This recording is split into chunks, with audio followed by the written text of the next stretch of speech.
धूमिल हो रही है अमेरिका की छवि। रूस और यूक्रेन की जंग पिछले 21 दिन से जारी है।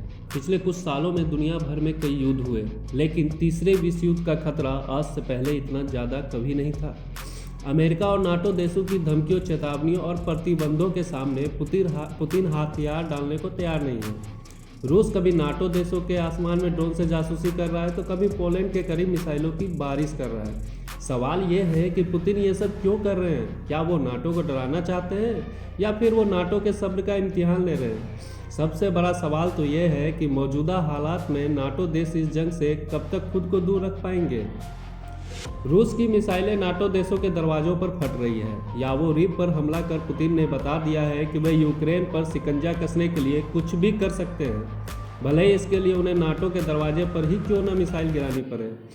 बड़ी बात यह है कि जिस यावोरिव के international peace keeping and security centre पर हमला किया गया, वहां नाटो के साथ यूक्रेन सैन्य अभ्यास करता रहा है। दूसरे विश्व युद्ध ने अमेरिका को दुनिया की सुपर पावर बनाया था। जापान पर एटम बम गिराकर अमेरिका ने दूसरे विश्व युद्ध का खात्मा किया था, लेकिन आज हालात बदले हुए हैं। आज अमेरिका से ज़्यादा एटम बम रूस के पास है।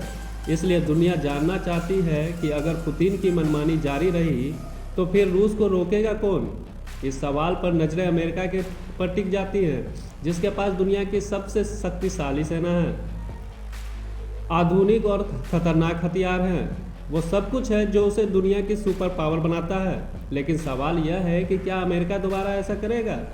लेकिन अफगानिस्तान में जो हुआ उसे देखकर तो नहीं लगता।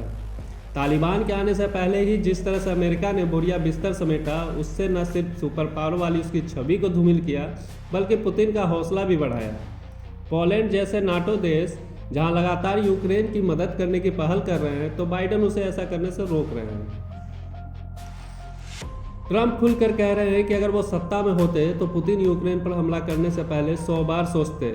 हो सकता है कि ट्रंप अपनी तारीफ बढ़ा चढ़ा कर रहे हो, लेकिन इस बात से कोई इनकार नहीं कर सकता कि बाइडेन की गाड़ी प्रतिबंधों से आगे नहीं जा पा रही है और वो रूस से सीधी जंग से डरे हुए हैं।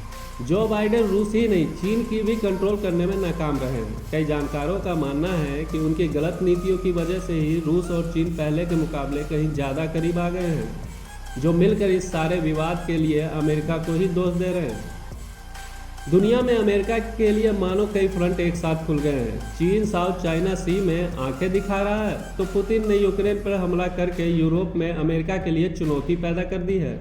अमेरिका की आंखों की किरकिरी ईरान ने भी उसे ललकारना शुरू कर दिया है।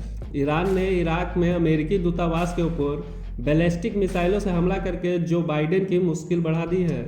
यानी ये वक्त अमेरिका की लीडरशिप की अग्नि परीक्षा का है। उसके आज के फैसले नए वर्ल्ड ऑर्डर का निर्माण करेंगे।